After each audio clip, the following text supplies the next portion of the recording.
할렐루야, 반갑습니다. 2024년 2월 25일 주일 예배를 시작합니다. 예배는 하나님을 기쁘시게 하는 것입니다. 내 영혼아 하나님을 기쁘시게 하자. 세 번 고백함으로 예배 선언하고 시작하도록 하겠습니다. 시작. 내 영혼아 하나님을 기쁘시게 하자. 내 영혼아 하나님을 기쁘시게 하자. 내 영혼아 하나님을 기쁘시게 하자. 아멘.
예배를 위해서 합심하여 간절히 기도합니다.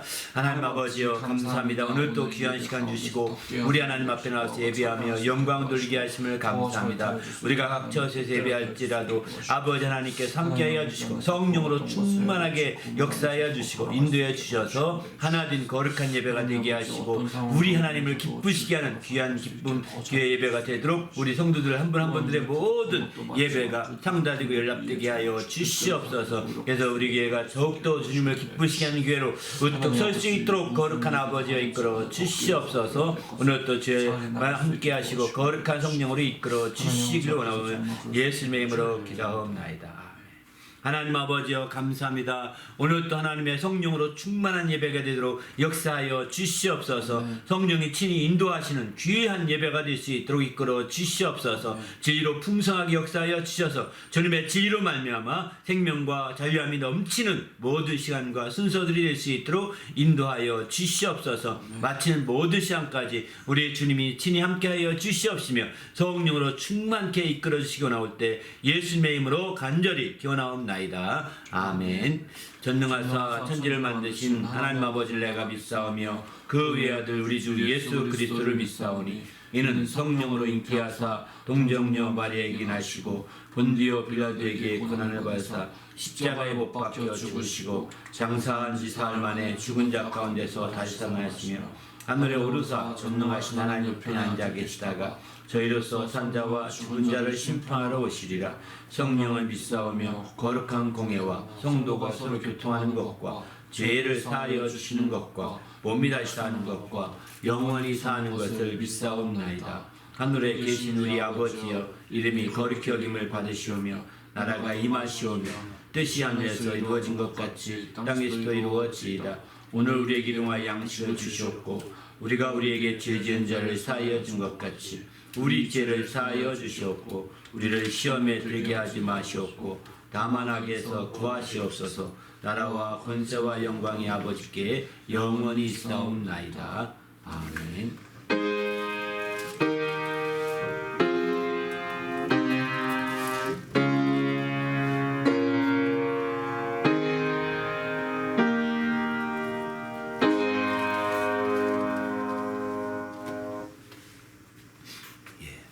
오늘 하나님께 드릴 찬송은 구주를 생각만 해도 85장, 또 예수 따라가며 449장, 또 나는 예수 따라가는 349장, 이 세 곡 찬송으로 하나님께 영광을 돌립니다.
주가 너희의 주시리라.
기도하겠습니다. 하나님, 오늘 또 주의 말씀으로 가득 채워주시고 인도해 달라고, 그 말씀이 우리가 온전히 정말 우리에게 생명이 되어서 승리하는 하루가 되도록 인도해 달라고 오늘 말씀 생각하며 간절히 기도하겠습니다. 하나님 아버지여, 감사합니다. 오늘도 함께 하시고 인도하시며 아버지여, 거룩한 시간 되도록 인도해 주시옵소서. 주의 말씀으로 채워주시며 주님을 기쁘시게 하며 영화롭게 하기에 조금도 부족함이 없도록 거룩한 아버지 이끌어 주시옵시며 생명과 성령이 충만하여 주의 일을 또한 감당할 수 있도록 거룩한 아버지 이끌어 주시옵소서. 오늘 또 주의 말씀으로 채워주시고 은혜로 인도하여 주셔서 하나님의 큰 영광을 드러내기에 조금도 부족함이 없도록 이끌어 주시며 성령으로 충만케 역사하여 주시옵소서. 시간을 거룩하게 하시고 은혜 가운데 늘 승리할 수 있도록 이끌어 주시옵소서. 우리 주님이 함께 하시고 인도하시고 나올 때 하나님의 권능으로 늘 충만하며 주의 은혜가 충만하여 온전히 우리 주의 모든 성들이 은혜 가운데 담대히 나갈 수 있도록 이끌어 주시옵소서. 거룩한 믿음을 드리며 예물을 드리는 모든 주의 성도들을 주님 이끄시고 함께하여 주시옵소서. 주님을 사랑함으로 이와 같이 거룩한 믿음과 예물을 드렸사오니 하나님 아버지여, 거룩한 축복으로 채우시고 주의 승리와 형통으로 함께하여 주시옵소서. 이 예물이 사용되며 또 이 모든 믿음이 사용되는 곳곳마다 하나님의 크신 영광이 나타나게 하시고 주님의 크신 이름이 영광롭게 될 수 있도록 인도하여 주시옵소서. 예수님의 이름으로 간절히 기도하옵나이다. 아멘. 하나님의 말씀은 고린도후서 1장 15절부터 22절까지 말씀입니다. 다 같이 합독하겠습니다. 시작. 내가 이 확신을 가지고 너희로 2번 은혜를 얻게 하기 위하여 먼저 너희에게 이르렀다가 너희를 지나 마케도니아로 갔다가 다시 마케도니아에서 너희에게로 가서 너희의 도움으로 유대로 가기를 계획하였으니, 이렇게 계획할 때에 내가 경솔히 하였으리요. 혹은 계획하기를 육체를 따라 계획하여 예예 하면서 아니라 하는 일이 내게 있겠느냐. 하나님은 미쁘시니라. 우리가 너희에게 한 말은 예하고 아니라 함이 없노라. 우리 곧 나와 실로아노와 디모데로 말미암아 너희 가운데 전파된 하나님의 아들 예수 그리스도는 예하고 아니라 함이 되지 아니하였으니 그에게는 예만 되었느니라. 하나님의 약속은 얼마든지 그리스도 안에서 예가 되니 그런즉 그로 말미암아 우리가 아멘하여 하나님께 영광을 돌리게 되느니라. 우리를 너희와 함께 그리스도 안에서 굳건하게 하시고 우리에게 기름 부으신 이는 하나님이시니 그가 또한 우리에게 인치시고 보증으로 우리 마음에 성령을 주셨느니라. 아멘. 오늘은 그로 말미암아 아멘하여 영광을 이란 제목의 말씀으로 나누고자 합니다. 우리 그리스도인들은 예수님의 부르심을 받고 예수님을 따라가는 자들입니다. 물론 예수님은 부름받지 못하고 그냥 군중심리로 따라가는 사람도 있을지 모르겠습니다. 그러나 우리는 분명하게 각각 주님의 부르심을 받은 자들이고요. 그리고 주의 청함을 받은 자들이고, 그리고 주님을 따르는 자들이 진정한 그리스도인이라고 볼 수 있는 거죠. 성경에 대표적으로 주님의 부르심 받고 따르는 과정을 잘 기록되어 있는 것이 복음서에 보게 되면 제자들에 대한 것이죠. 제자들은 주님의 부르심을 받고 주님을 따르는 아주 전형적인 모습을 잘 보여주고 있습니다. 그래서 우리도 주님의 부르심을 받고 주님을 온전히 따른다고 한다면 우리도 주님의 제자가 되는 것입니다. 그래서 복음서에서는 제자라고 할 때 대개 제자라는 개념을 12사두의 주로 국한해서 제자라고 표현했거든요. 그런 개념을 썼는데 사도행전에 가면서는 제자라는 개념이 12사도는 사도라고 했고 다른 사도들을 통해서 양육되어진 사람들에게 다 제자라고 하는 개념을 부여되게 됩니다. 주님께서 마태복음 이제 마지막 28장 마지막 절에서 제자를 삼으라 할 때 그 제자는 바로 12사도와 같은 사도를 삼으라는 것이 아니라 사도행전에 말하는 제자를 삼는 것입니다. 바로 이렇게 주님께서 처음에는 사도가 되기 전에 제자를 삼으시고 그들을 불러서 그들을 따라오게 해서 제자를 삼으시고 마침내 그들을 보내서 또 제자를 삼는 일들이 계속 이루어지는 거죠. 그래서 우리는 이와 같이 우리가 주님을 따른다면 내가 너무나 당연한 거예요. 나는 그리스도인이다 라고 하는 개념은 정말 별명입니다. 별칭입니다. 저건 예수에 속한 사람들이다 라고 하는 별칭이고요. 실질적인 개념은 제자라고 하는 개념이 써야 되는 거죠. 내가 진정으로 그리스도를 따르는 사람은 바로 그리스도의 제자다라고 저의 제자다라고 말을 하는 것이 가장 정상적인 표현 중에 하나입니다. 그러나 이제 안디옥 교회로부터 이제 주님을 따르는 제자들을 이제 그리스도인이라고 하는 그런 별칭을 얻게 되면서 그때부터 그것이 오늘날까지 크리스천이라는 이름으로 계속 전해지고 있는 거죠. 오늘날 그때 당시에 그것은 예수쟁이라고 표현하듯이 부정적으로 그들을 비꼬면서 비웃기 위한 표현이었지만 그것이 오늘날에는 우리의 자랑스러운 우리의 벼로가 된 거죠. 별칭이 된 겁니다.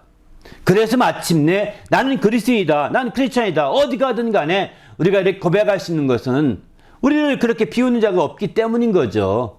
우리에 대해서 비아냥거리는 자가 없기 때문인 거죠. 지금 우리가 어디 가든 쟨 예수쟁이야, 아이고 예수밖에 몰라, 이런 식으로 비아냥거리 소리 듣는다면 그곳에 가서 난 예수쟁이다 라고 이렇게 당당히 말하시는 몇 명이나 있겠습니까? 그렇게 말하시는 사람이 바로 제자라고 표현할 수 있는 거죠, 사실은. 왜냐하면 바로 그들은 주의 부름을 받은 것을 확실히 알고 그리고 주님을 따르기 때문입니다.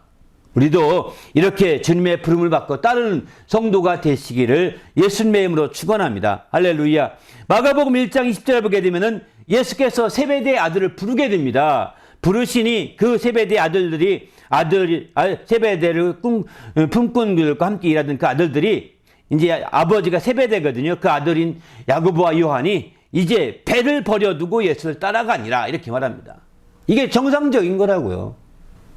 또 그 앞서 이제 마가복음 1장 16절 이하 17절 보게 되면 베드로도 부르게 되죠. 베드로 부를 때 베드로가 이제 마침내 주님을 따라오게 됩니다. 너는 날 따라오너라. 내가 너를 사람 낚는 어부가 되게 하리라. 이렇게 주님을 그를 부릅니다. 그렇게 할 때 마침내 이제 우리 주님께서 그가 주님을 따르는 것을 보게 되고 마침내 그를 사람 낚는 어부로 그를 삼게 되는 것이죠. 이렇게 놀라운 역사가 펼쳐집니다. 그러나 우리가 알다시피 주를 따를 때에 이제 주님이 우리를 부르실 때 그 부르심 앞에 우리가 어떤 조건을 내세워서 안 된다는 것입니다. 우리 주보 뒷면에 보게 되면 주님이 날 따르라 명령하신 부분만 복음서에서 쭉 뽑아서 이렇게 정리해 놓았는데요. 거기 보게 되면 주님이 따르라 하는 사람들이 12제자만이 아닙니다. 12제자만이 아니라 어떤 부자 청년도 넌 날 따르라 말씀했고 어떤 장사 초상난 집에 가서 청년에게 너도 날 따르라 이렇게 말했습니다. 그런데 그 청년은 내가 장사 좀 잘 지내고 따라가겠습니다 이렇게 말하고 어떤 사람은 우리 아버지의 분깃을 나눠주게 해서서 이렇게 청하는 사람도 있었습니다. 다 두고 따르라고 말씀하지 않습니까? 어떤 부자는 이제 정말 그렇게 해서 내가 재물이 많은데 다 나눠주고 따르라 이렇게 했더니 따르지 못했습니다. 이렇게 주님의 부름받고도 따르지 못한 자들이 있어요. 12명 외에도요. 그런데 대부분이 주님을 따랐던 대부분의 사람들은 바로 이렇게 정말 현장에서 일하던 사람이 부름받았다는 것입니다. 팽팽 놀고 있던 사람이 부름받은 경우는 거의 없는 거죠. 그런데 한 명 예외적으로 가룟 유다는 무슨 일을 했는지 정확히는 안 나옵니다. 현장에서 불렀다는 개념이 없습니다. 어쩌면 가룟 유다는 예수가 어쩌면 큰 정말 그 집단인 줄 알고 그는 공부도 많이 했고 12사도 가운데 가장 셈법이 빠졌던 사람입니다. 그러다 보니까 그가 예수님의 그 이제 재정을 담당했던 거죠. 마침내 그 재정 담당하다 보니까 셈이 너무 빨라서 자기가 빠지는 결과가 되지 않습니까? 왜 그러면 가룟 유다가 그런 일에 빠졌을까? 만약에 가룟 유다가 정말 레위처럼 자기 세리를 했다든가 마태처럼 세리를 했다든가 아니면 이제 정말 다른 사람 베드로처럼 어부를 했고 또 야고보라 이런 사람 다 어부하고 이렇게 했던 것이 자기 일이 있었다면 그는 어쩌면 그와 같은 일에 빠지지 않았을 것입니다. 파는 일에 가담하지 않았을 수도 있습니다. 그러나 그는 자기 것을 포기한 게 없습니다. 오히려 예수님께 가서 얻은 게 더 많습니다. 예수님께 가서 얻은 게 더 많은 거예요. 자기께 포기한 게 많은 사람들은 그리고 주의 부름 받은 사람들은요 누구도 주님을 배신하지 않습니다. 그런데 자기 것을 포기한 것보다 더 많이 얻었어. 예수 따라가서. 이런 사람들은 인간의 욕심이 한이 없어가지고 계속해서 따라가다가 인간의 꼼수에 빠져버리는 경우가 굉장히 많습니다. 오늘날도 마찬가지입니다. 여러분 주님 뜻대로 헌신하면서 주를 따르는 사람들은요 시험 들지 않습니다. 자기 것 다 버리면서 주를 따르는 사람들 어떤 일이 있더라도 시험 들지 않습니다. 왜? 자기가 시험 들면 손해라는 걸 자기가 잘 알거든요. 그리고 그만큼 헌신한 게 있기 때문에 주님이 붙들어주는 것도 있을 것입니다. 그런데 어쨌든 시험 들지 않아요. 그러나 이제 헌신한 게 없어요. 이득을 많이 본 사람은 주님을 따르면서 교회에 나가면서 이득을 많이 본 사람들은 결국은 조그만 일에 시험 듭니다. 조그만 일에 시험과 좌절과 그리고 배신까지 하는 겁니다. 가룟유다처럼. 우리는 그렇기 때문에 내가 주님을 따르는데 헌신하며 따르는 것인지 아니면 이득 보며 따르는 것인지 생각을 해보실 필요가 있습니다. 정말 주님을 따르는데 이득 보며 따른다고 한다면 당신은 이득의 어쩌면 어느 순간에 시험에 빠질지도 모르겠습니다.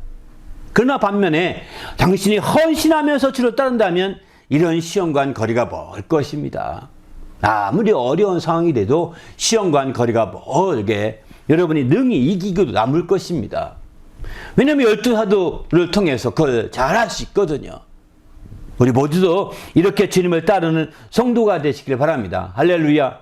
물론 주님이 계실 때는 나를 따르라 하니까 주님을 어떻게 하는지 보면 따르면 되겠지요. 지금 오늘날은 어떻게 주님을 따를 수 있을까요? 베드로는 이렇게 말합니다. 베드로전서 2장 21절 보게 되면은 그리스도도 너희를 위하여 고난을 받으사 너희에게 본을 끼쳐 그 자취를 따라오게 하려 하셨느니라. 이렇게 표현합니다. 우리로 하여금 따라오게 하려고 주님께서 본을 끼쳐 주셨다는 것입니다. 고난을 받으심으로 본을 끼쳐 주셨다. 이렇게 말합니다. 그것을 알아야 주님을 제대로 따를 수 있다는 것입니다. 주님의 본이 없이 주님 당시에는 주님이 직접 앞에 눈앞에 있으니까 따라가기만 하면 됐습니다. 어쩌면 쉬웠을지도 모릅니다. 어쩌면 쉽게 그냥 주님이 말하는 대로 따라가기. 오늘날 주님의 음성을 직접 들으니 몇 명이나 있습니까? 실제 못 듣고 그러니까 따라가기도 힘들고 우리 혼란에 빠지는 경우를 종종 보지 않습니까? 그러나 지금 중요한 것은 그분의 고난을 받으셔서 우리에게 본을 끼쳐주신 것을 얼마나 많이 알고 따르느냐 여기에 있는 거죠. 그분이 본을 끼쳐주신 것을 확실하게 알고 주님을 따르게 된다면 우리는 참으로 하나님을 기쁘시게 하시는 자 되는 것이죠. 바로 제대로 주님을 따를 수 있기 때문입니다. 주님이 본을 끼쳐주신 것을 따라서 온전히 주님을 따르시기를 예수님의 이름으로 축원합니다. 할렐루야. 더 나아가서 그러면 이렇게 주님을 따르게 되면 그들에게 어떤 혜택이 주어질까요? 그런 자들에게 성경 복음서에는 제자가 된다고 그러죠.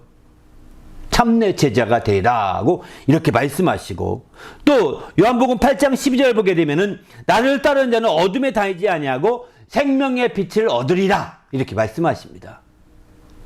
어둠에 매이지 않고 어둠 속에서 완전히 벗어나서 생명의 빛을 얻게 될 것이라고 이렇게 말씀하십니다. 더 나아가 최후에는 마태복음 19장 28절 보게 되면은 인자가 자기 영광의 보좌에 앉을 때 마지막 심판 때입니다. 바로 너희는 나를 따르는 너희도 12 보좌에 앉아 이스라엘 12지파를 심판하리라 이렇게 표현합니다. 마지막 이제 제자가 되는 것이 얼마나 큰 축복이냐면 마지막 이렇게 심판할 권세를 주님과 함께 심판할 권세를 이제 누리게 되는 거죠. 그러기에 우리가 주님을 따른다는 것이 얼마나 중요한지를 잘 보여주고 있는 겁니다. 성경은 뭐 이루말 없이 많습니다. 반면에 주님을 따르지 않게 되면 어떻게 될까요? 이제 그들은 주님께 합당하지 않은 자가 되어서 결국은 그들에게는 진노와 분노만 남았다라고 로마서 2장 8절 이렇게 말합니다. 저들은 진리를 따르지 아니하고 불의를 따르기 때문에 진노와 분노만 남았다는 것입니다. 그러기에 우리는 주님 안에서 철저히 우리 주님을 따름으로 말미암아 주님의 영광을 드러내는 성도가 되시기를 예수님의 이름으로 축원합니다. 할렐루야. 이렇게 우리가 주님을 따르기 위해서 꼭 필요한 것이 있습니다. 그건 뭐냐면 주님을 알아야 된다는 것입니다. 주님을 모르면 따를 수가 없습니다. 주님을 많이 알게 되면 주의 음성에 익숙해지게 되는 것이죠.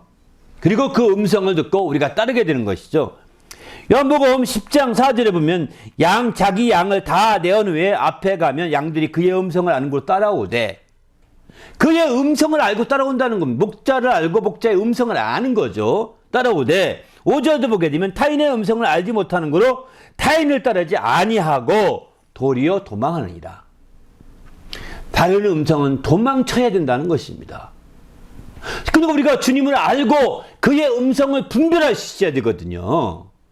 이게 분별치 않으면 바로 타인의 음성도 주님의 음성인가 따라가다가 망하게 되는 거죠. 왜 예수 잘 믿던 사람들이 왜 사이비에 빠진 이유가 무엇이겠습니까? 주님의 음성, 주님을 알고 그 음성에 초점 두지 않기 때문인 거죠. 그리고 그러다 보니까 정말 주의 음성을 분별할 수가 없어요. 그러니까 결국은 타인의 음성도 이게 주님의 음성인가 하고 따라가는 거죠. 그들이 따라갈 때, 그들이 분별할 때 가장 먼저 보는 것은 외형적인 것만 보는 거예요. 주의 음성을 들어야 되는데, 주님을 알고 주의 음성을 따라가야 되는데 외형적인 것만 보는 거예요. 외형적인 대표적인 게 뭐냐면 착한 거, 잘해주는 거, 이런 것만 봅니다. 여러분, 사이비가 이단 집단이요, 더 착합니다. 더 행동이 바릅니다. 그들은 바라서가 아니라 그들이 아주 율법적으로 바르게 만들어가는 거예요. 그 바른 척하고, 어떤 경우는 바른 척하면서 쇼도 합니다. 이렇게까지 하니까 정말 우리가 역시 행동이 좋아. 행동만 봐서는 안 되는 겁니다. 말씀을 보셔야 됩니다. 음성을 분별해야 합니다. 요한복음 10장 27절 보게 되면 내 양은 내 음성을 들으며 나는 그들을 알며 그들은 나를 따르느니라. 이러죠. 내 양은 나를 알고 내 음성을 듣는다는 것이며 그리고 그들은 나를 따른다 하고 이렇게 말씀하죠. 그러니까 우리는 예수를 철저히 알아야 되는 거예요. 예수를 모르고 교회에 와서 어떤 교리가 어떻고 저쩌고 이거 아닙니다. 예수를 모르고 교회 와서 행동이 어쩌고 저쩌고 이거 아닙니다. 예수를 모르고 교회 와서 사랑이 어쩌고 저쩌고 아닙니다. 예수를 모르고 교회 와서 다른 게 예수가 아닌 다른 것들로 어쩌고 저쩌고 하는 것은 아무 우리에게 큰 영향이 없습니다. 왜? 세상의 종교가 다 그렇게 말하고 세상의 사이비는 더 잘하거든요. 그렇기 때문에 우리는 지금 예수를 알아야 되는 겁니다. 그리고 예수께서 말씀하신 그 음성을 들어야 되는 거죠. 예수님의 말씀을 알아야 그 음성을 분별할 수 있거든요. 여러분, 똑같이 말하면 음성을 들으면서 음성의 패턴을 안 되든가 음성에 통해서 그분의 그 깊이를 다 듣잖아요. 말씀을 깊이 알게 되면 그 음성을 분별할 수가 있거든요. 그래서 우리는 지금 예수를 알기 위해서 예수를 품고 있는 성경으로 돌아가 성경을 알 수밖에 없는 겁니다. 예수를 담고 있고 예수를 그대로 나타내고 있는 가장 잘 표현하고 있는 성경에 몰두할 수밖에 없는 거죠. 그 성경 말씀을 통해서 과연 예수님이 누군지를 알고 그분이 음성이 어떤 스타일인지도 알고 그분의 음성이 어떤 특성이 있는지도 알고 이렇게 말씀을 통해서 자꾸 분별하고 알게 되면 음성을 들을 때도 이건 주님의 음성이다 하고 담대히 따라갈 수 있는 거죠. 이것은 타인의 음성이다 라고 알고 단호히 거절하고 거부할 수 있는 거죠. 우리 모두도 주님의 음성인지 타인의 음성인지 확실하게 구별할 수 있길 바랍니다. 할렐루야. 지금 우리가 이제 계속해서 2월달 내내 특강을 하고 있는 중인데 바로 이런 예수님을 알게 하기 위한 목적입니다. 예수님을 알게 그리고 예수님의 특성을 알게 하려는 목적, 두 가지 목적으로 두두씩 이렇게 나누고 있습니다. 아무튼 기회가 되면 꼭 특강을 들어보시길 바랍니다. 아무튼 주님 안에서 적극적으로 예수를 알아야 되는 거예요. 그것도 예수님이 직접 자기를 말씀하시는 그 예수님이 어떤 분이신지를 예수님이 자기에 대해서 어떻게 말씀했는지를 알아야 된다는 거예요. 또 예수님이 자기의 특성이 무엇이라고 말했는지 그걸 알아야 된다는 거예요. 다른 제자들이 설명하는 것도 굉장히 중요하겠지만 그거는 두 번째입니다. 예수님이 직접 자기를 설명하고 예수님이 직접 자기가 이런 사람이다. 자기가 이런 존재라고 말씀하신 것들을 확실하게 우리가 안다면 예수님을 더 깊이 아는 자가 되는 것이죠. 우리 모두도 이렇게 예수를 알고 그의 음성을 분별해서 주님을 따르는 성도가 될 수 있기를 예수님의 이름으로 축원합니다. 할렐루야. 더 나가서 우리가 예수님께서는 이제 바로 하나님의 따를 때에 어떻게 뭐가 따르느냐? 바로 그의 음성을 듣고 이렇게 충분히 따르되, 바로 예수님은 아버지를 향해서 아버지의 음성을 그대로 따랐던 대표적인 사람입니다. 우리는 주의 음성을 따르는 자들이죠. 그런데 예수님은 그를 보내신 이의 음성을 따르는 자들이라는 거예요. 그래서 그가 이렇게 말씀합니다. 요한복음 12장 49절에 보게 되면, 내가 내 자의로 말한 것이 아니요 나를 보내신 아버지께서 내게 말한 것과 이를 것을 내게 친히 명령해 주셨다. 나는 그 명령이 영생인 줄 안다. 대단한 고백입니다. 다시 말해서 우리가 예수님의 음성을 듣고 따릅니다. 그분의 말씀을 듣고 따릅니다. 나는 그 말씀이 나의 생명인 줄 아노라. 이 똑같은 표현입니다. 내 생명 같은 말씀인 거예요. 예수님도 이제 그가 그렇게 해서 본을 끼쳤다는 거예요. 바로 그는 그에게 그를 보내주신 아버지 하나님의 그 모든 이룰 것과 말할 것 다 그대로 듣고, 자의로 말하지도 않고 그분의 이른 대로 말하고 그것을 듣고 그대로 순종하고 따라간 것이죠. 그렇게 해서 마침내 그가 나가서 그 아버지 앞에 그는 아버지 하나님의 말씀 앞에 그는 오직 아니라 한 것이 없었습니다. 예만 있었던 거죠. 예. 네. 예. 아버지 말씀 그대로 마지막 그가 운명할 때까지도 그는 최후의 예를 하게 되죠. 마지막 그가 십자가 달리 직전에 아버지 할만하시거든 이 잔에서 옮겨지고 납니다. 쓴 잔에 이렇게 했지만, 아닙니다. 아버지여 내 뜻대로 마옵시고 아버지 원대로 되고 납니다. 라고 이렇게 고백하지 않습니까? 이것도 결국은 그의 마음에 또 다른 생각이 있었지만 오직 예스 한 거예요. 예스. 이와 같이 예스란 표현 자체가 오늘 본문에 나오지만 아멘이란 뜻입니다. 예스란 표현 자체가 아멘이란 뜻입니다. 오늘 아멘하여 그로 말미암아 예수 그리스도로 말미암아 아멘하여 영광을 돌리자 했는데, 예스 하자는 것입니다. 오늘 본문도 바로 하나님의 아들에게는 아니라 한 말이 없고 오직 예만 있다 라고 이렇게 분명히 말씀하지 않습니까?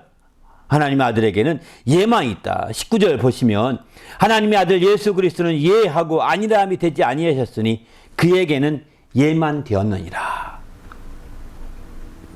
그분은 하나님 앞에, 그를 보내신 하나님 아버지 앞에서 예만 하신 거예요. 아니라함이 없었던 겁니다. 왜 우리는 주님 앞에서 이렇게, 그래서 주님을 아멘 하신 거죠, 사실은. 그래서 요한계시록에 보게 되면 3장에 보면 이렇게 예수님을 표현할 때 이렇게 표현합니다. 아멘이시오 충성되고 참된 증인이시오 하나님의 창조의 근본이신 이가 이르시되. 그 교회의 이 머리가 되신 분을 소개하는 건데요. 쭉 각 7개 교회 다 그렇게 조금씩 좀 다르게 7가지 면에서 소개하거든요. 오직 아멘이시라는 겁니다. 아멘만 하시는 분이시오, 이런 뜻입니다. 아멘만 하시는 분이시오. 그래서 이제 실제 요한계시록 22장 또 아멘 한 번 더 나오는데, 요한계시록 22장 20절 보게 되면은 이런 말씀도 하십니다. 아멘 주 예수여 어서 오시옵소서, 이렇게 표현하거든요. 아멘 주 예수여 어서 오시옵소서. 이 아멘은요, 그 아멘은 아멘의 주라는 뜻이라고 생각하시면 최고 좋을 것 같습니다. 쉽게 말해서 예수님은 아멘의 주다. 예스의 대명사, 아멘의 대명사와 같은 겁니다.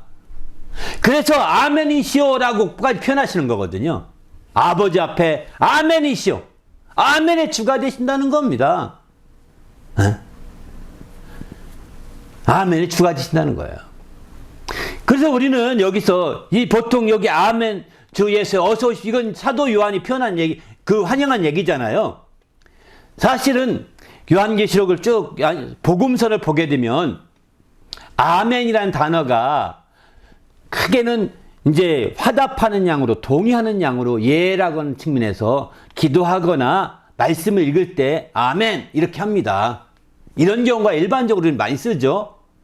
근데 복음서에 보게 되면 아멘이 다르게 쓴 경우가 있습니다.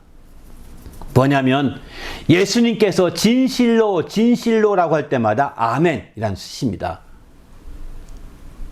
내가 진실로 너에게 말하노니 이렇게 표현하죠.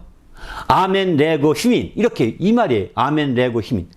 내가라는 단어는 레고라는 뜻 거기가 1인칭 그 동사거든요. 그러니까 그 안에 다 들어있습니다. 헬라어. 아멘 레고. 진실로 진실로 너에게 내가 진실로 진실로 두 번 하죠. 요한복음에서는 아멘 아멘 레고 휴민 이렇게 말합니다. 아멘 아멘이에요. 이거는 굉장히 중요한 의의가 있다고 생각합니다. 보통 일반적으로는 아멘 아멘이라는 표현을 안 쓰거든요. 아멘이라는 뜻 자체는 그래서 히브리 말로 아멘이라는 뜻 자체는 확고하다 이런 뜻인데 참으로 진실로라는 의미가 있다고 합니다. 예라는 의미도 있겠지만 그 동의하는 차원에서 쓰는 그런 첨어이기도 하지만은 이제 진실로라고 하는 그런 의미도 있다고 합니다. 그래서 그런지 모르지만 이 진실로란 단어는 예수님만 쓸 때 아멘이라는 단어를 썼습니다. 복음서에 아멘 진실로란 단어를 쭉 찾아보니까 신약 전체가 83번 나오더라고요. 제가 일일이 다 찾아봤는데 83번 나오는데 4번만 복음서 4번만 빼놓고 79번이 복음서에 나옵니다. 복음서에 나오는 79번 가운데 4번만 또 사람이 쓴 아멘 그 진실로예요.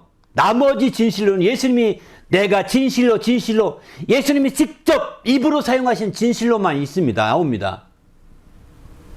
그때 예수님 직접 사용한 진실로는 다 아멘입니다. 아멘. 반면에 사람이 쓴 백부장이 대표로 진실로 저는 하나님의 아들이었도다 이렇게 이런 고백들이 여러 번 나오고 두세 번 그 반복됩니다. 사람이 쓴 진실로라는 단어는요 아멘이라는 단어를 안 씁니다. 그럼 무슨 단어 쓸까요? 보통 우리가 흔히 말하는 헬라어로는 알레레스 이런 단어인 것 같아요. 알레소스. 네. 알레소스라는 단어를 쓰고 있는데 이런 단어들을 보면서 우리는 이게 다른 단어죠. 그러기에 우리는 정말 아멘이라는 단어는 예수님만 쓰시다는 거예요. 왜 그러냐면 사람은 진실할 수가 없다는 것을 나타내는 것 같습니다. 아무리 말은 진실로 참으로 이렇게 말해도 사람은 진실하지 않습니다. 쓸 수가 없다는 거예요. 그런데 여기 오늘 요한계시록 22장 20절에 아멘 주 예수의 오시옵소서 아멘은 사람이 쓰는 아멘이거든요. 그러니까 이것을 이 아멘은 진실로라고 번역할 수 없어서 그냥 아멘 주 예수여 이렇게 표현을 쓴 거죠. 사실은.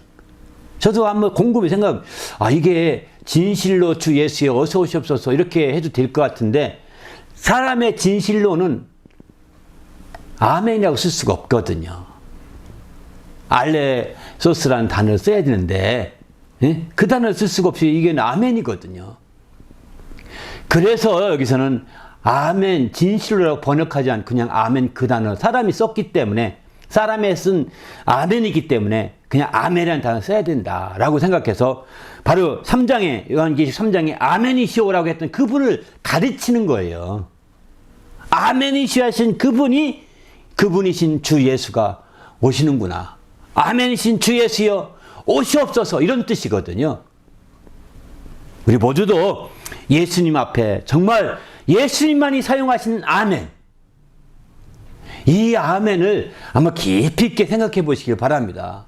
예수님께서 할 말이 없어서 진실로 아멘이라는 단어를 하나씩 요한복음에서는 2번씩이라고 쓰면서 이렇게 말씀하셨겠어요? 우리는 그런 차원에 볼 때 이 아멘이라는 것이 엄청 중요한 거죠. 그래서 우리가 아멘하여 영광 돌린다는 것은 바로 주님의 똑같은 그 진실함을 가지고 영광 돌린다는 뜻입니다. 그냥 단순하게 예스맨이 되어서 영광 돌린다는 뜻도 되겠지만 더 확실한 것은 확실하게 우리 주님의 진실함을 가지고 마침내 그대로 행함으로 말미암아 하나님께 영광 돌리고자 하는데 가장 초점이 있는 거죠.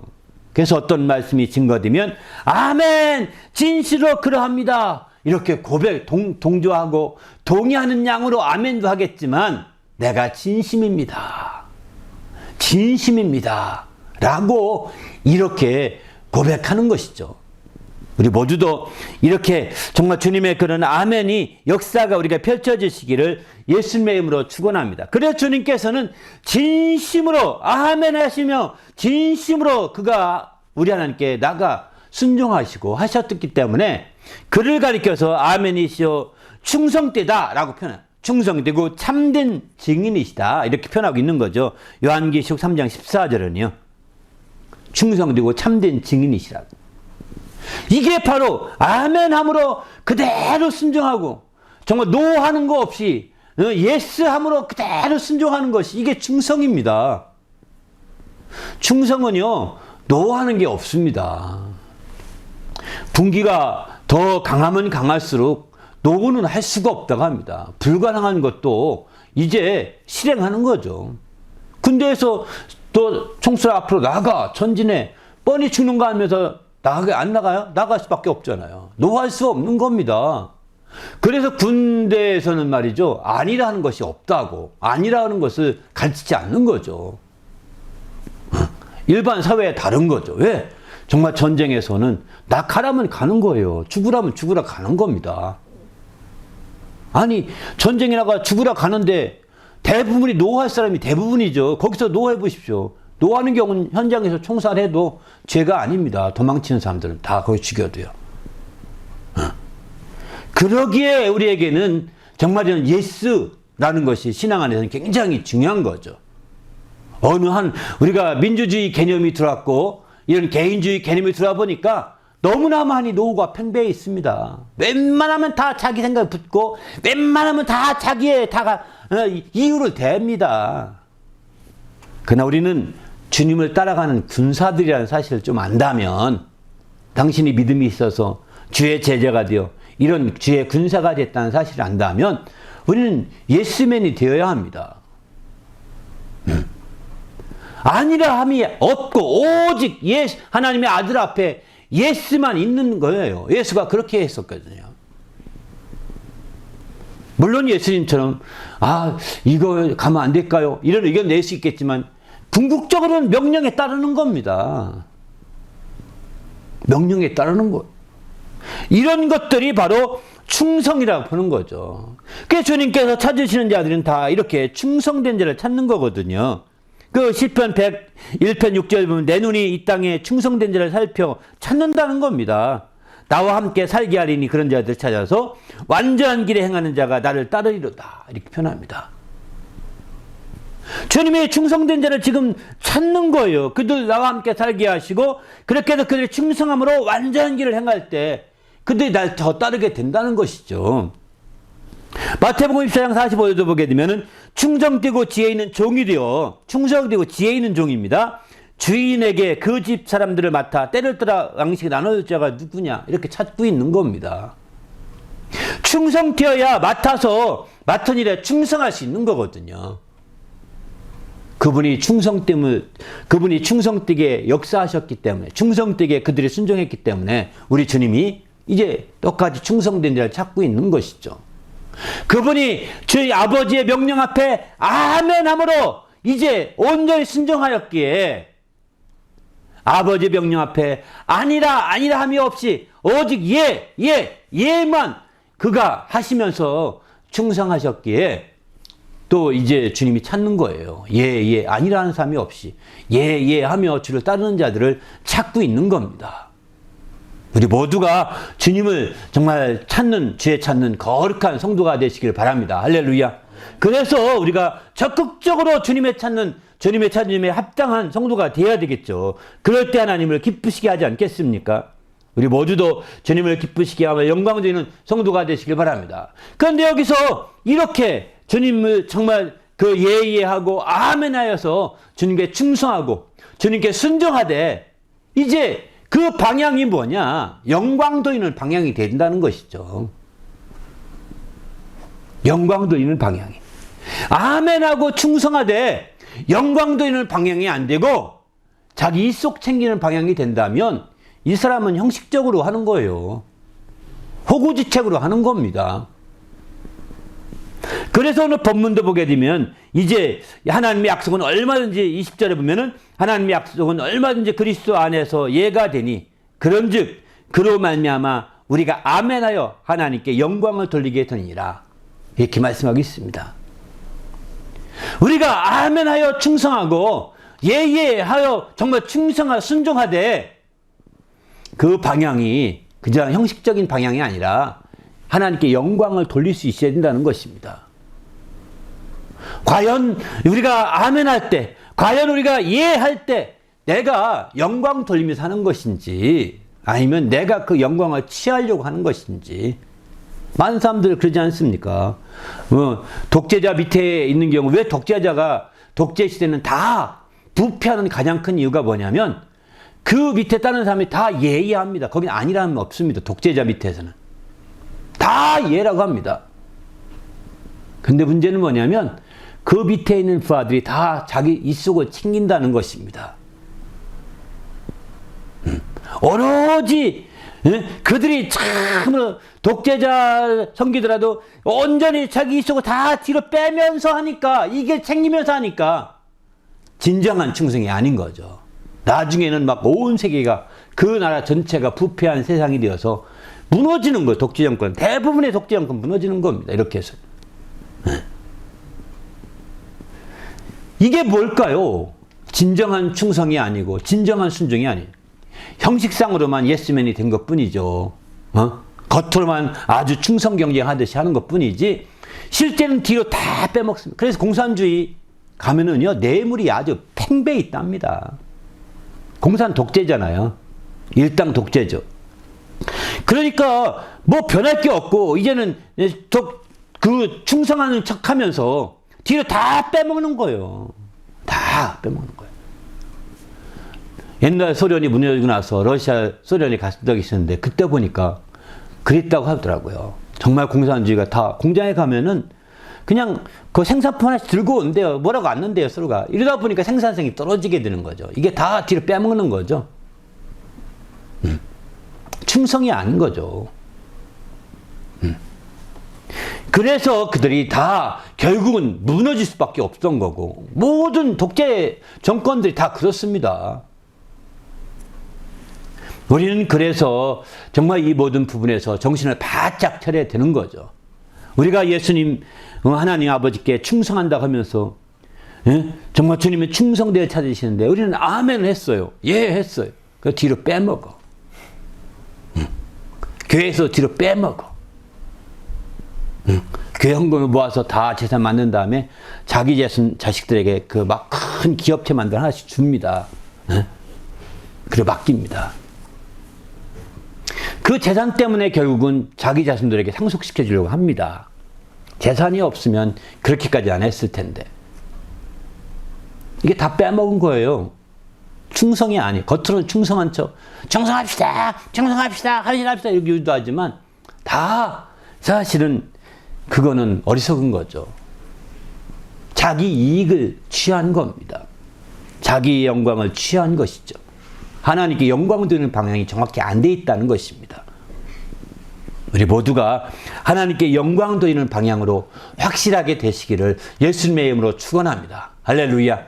그래서 우리가 적극적으로 하나님께 영광 드리는 방향으로 충성하고 아멘하여 충성해야 되는 거죠. 하나님께 영광 드리는 방향으로 예 아니라 함이 없이 예라 해서 온전히 순종하는 것이죠. 그렇지 않고 그냥 형식적으로 예 아멘. 저 사람 참 순종도 잘해요.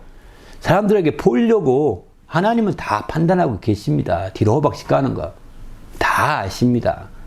그래서 하나님은 충성된 자를 찾고 있다는 것이 바로 근거거든요. 충성되고 지혜로운 자가 누군지 보고 계신 거예요. 그러기에 우리는 주님 앞에서 늘 깨어 주의 말씀을 통해서 정말 이렇게 하나님께 영광 돌리는 분명한 방향이 설정될 수 있기를 예수님의 이름으로 축원합니다. 할렐루야. 그래서 하나님께 영광 돌릴 때 하나님을 기쁘시게 할 수 있는 거죠. 정말 그렇지 아니하고 이제 하나님께 영광 돌린다고 하면서도 불구하고 영광을 취하는 자들은, 영광을 자기가 다 갉아먹는 자들은 자기를 속이는 행위입니다. 바로 자기를 속이는 행위예요. 하나님을 만홀히 여기는 행위예요. 이런 행위들은 어리석은 거죠. 갈라디아 6장에 보면 7절에 스스로 속이지 말라. 하나님은 업신여김을 받지 아니하시나니 사람이 무엇으로 심든지 그대로 거두리라. 이렇게 말씀합니다. 속이지 말라는 것입니다. 하나님이 업신여김 받지 않습니다. 고린도전서 3장 18절도 아무도 자신을 속이지 말라. 너희 중에 누구든지 이 세상에서 지혜 있는 줄 생각하거든 어리석은 자가 되라. 그리하여야 지혜로운 자가 되리라. 이렇게 말씀합니다. 자기를 속이는 거요. 자기를 속이지 말길 바랍니다. 자기의 양심이 살아있어야 되는 거죠. 그래서 하나님을 기쁘시게 하는데 우리가 나간다면 하나님께 그를 아름답게 하지 않겠습니까? 그러면 우리가 이렇게 아멘하여 충성함으로 하나님께 영광 돌리며 나가고 또 우리 주님의 모든 말씀 앞에 아니라함이 없이 예하여 순종함으로 영광 돌리며 나갈 때 하나님께서는 뒷짐지고 계실까요? 어떻게 해주실까요? 오늘 본문의 21절 22절에 이렇게 말씀하죠. 우리를 너희와 함께 그리스도 안에서 굳건하게 하시고 우리에게 기름 부으신 이는 하나님이시니 그가 또한 우리에게 인치시고 보증으로 우리 마음에 성령을 주셨느니라. 이렇게 말씀합니다. 그렇습니다. 그분은 우리가 이렇게 주 앞에 충성하고 주 앞에 순종하며 나갈 때에 영광 돌리며 나갈 때에 그분은 뒷짐지시고 잘한다 잘한다 이렇게 말하고 있지 않습니다. 오히려 우리를 굳건하게 하신다는 겁니다. 그리고 기름을 부으시고 바로 그렇게 해서 인치시고 보증해 주시되 성령을 주신다는 것입니다. 성령을 주신다. 이렇게 주님께 적극적으로 지금 역사하고 계십니다. 여러분이 얼마나 주님께 아멘하여 주님의 그 진실한 그 마음을 그대로 담아서 충성하고 있으십니까? 여러분이 얼마나 주의 말씀 앞에 아니라 함이 없이 대꾸 없이 아멘하여 또 예해서 순종하고 있습니까? 그렇게 하기를 하나님께 영광 돌리고자 그렇게 하고 있습니까? 하나님은 그런 자들을 내버려 두지 않습니다. 그들을 주 안에서 굳건하게 하실 것이고 그들에게 기름을 부으신다는 거예요. 주님이 사용하기 위해서 기름을 부으시는 겁니다. 그리고 그들을 인치시고 보증해 주신다는 거예요. 그것이 뭐냐? 성령을 주신다는 것입니다. 여러분이 정말 이렇게 아멘하여 충성하고 예하여 주님의 말씀에 순종한다면 그의 영광을 돌린다면 반드시 우리 심령이 굳건해지고 성령의 놀라운 인치신 역사가 뒤따를 것입니다. 이런 삶들이 이어지시기를 예수님의 이름으로 축원합니다. 할렐루야. 그냥 나 혼자서 방방 뜨는 그런 삶이 아니라는 것입니다. 바로 아버지 우리 하나님께서 반드시 우리 심령을 굳건하게 하시고 또 인치시고 보증까지 하시되 성령으로 이와 같이 함께 역사해 주신다고 분명하게 말씀하고 있습니다. 우리 모두도 이런 주님의 놀라운 역사를 체험하는 성도가 되시기를 예수님의 이름으로 축원합니다. 할렐루야. 함께 기도할 때는 내가 철저히 마지막 때 이렇게 깨어서 주님을 바라보게 하시고 주님의 인도하심을 통하여서 이렇게 정말 아멘하여 충성하게 하시고 예하여 순종하는 성도가 되어서 영광을 돌릴 수 있도록 주여 이끌어달라. 오늘 말씀 생각하며 간절히 합심해서 기도하겠습니다. 하나님 아버지여 감사합니다. 오늘 또 주의 뜻대로 살기로 결심하고 동하는 모든 성도를 기억하시며 주의 복으로 함께 하시고 인도해 주시옵소서. 주의 말씀을 통하여 우리 심령이 새롭게 되게 하시고 주님의 큰 영광이 나타날 수 있도록 이끌어 주셔서 하나님의 큰 이름이 영화롭게 되며 주님의 크신 역사가 나타나도록 인도하여 주시옵소서. 오늘 또 우리 주님이 함께 하시고 이끌어 주시옵시며 주의 도우심 가운데 새롭게 되도록 인도하여 주시옵소서. 우리 주님이 함께 하심을 감사하며 예수님의 이름으로 기도하옵나이다. 아멘. 하나님 아버지여 감사합니다. 오늘 또 귀한 시간 주셔서 우리 하나님 말씀을 통하여서 이제 우리가 정말 예수님이 아멘 하여서 모든 말씀하신 모든 말씀들 앞에 우리는 예하여 하나님께 충성하며 순종하는 성도가 되어 하나님께 영광 돌릴 수 있도록 인도하여 주시옵소서. 우리 주님께서 하나님 아버지의 모든 이르신 것과 말씀하신 것과 명령하신 말씀들 앞에 그는 아멘 하였고 예하여서 온전히 순종하며 충성하였사오니 이제 그렇게 해서 우리가 따르시는 본을 끼쳐주셨는데 우리가 그 본을 따라서 이제 주님을 따르는 참된 제자가 될 수 있도록 인도하여 주시옵소서. 그래서 아멘함으로 영광 돌리게 하시고 아멘함으로 충성 진심으로 주님의 진심으로 우리가 온전히 충성할 수 있도록 인도하여 주시옵소서. 그래서 하나님을 기쁘시게 하며 하나님의 영광 같은 일에 귀하게 쓰이는 일생 되도록 인도하여 주시옵소서. 예수님의 이름으로 기도하옵나이다. 아멘.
주님만 생각하면 너무 행복해. 주님만 생각하면 너무 행복해. 주님 내게 주신 사랑 때문에 주님만 의지하면 너무 즐거워. 주님 내게 베푼 평강 때문에 난 예수가 좋다오. 난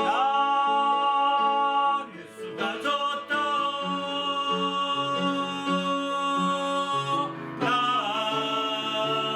예수가 좋다오. 주를 사랑한다도 배가라고 백처럼 난 예수를 사랑한다오.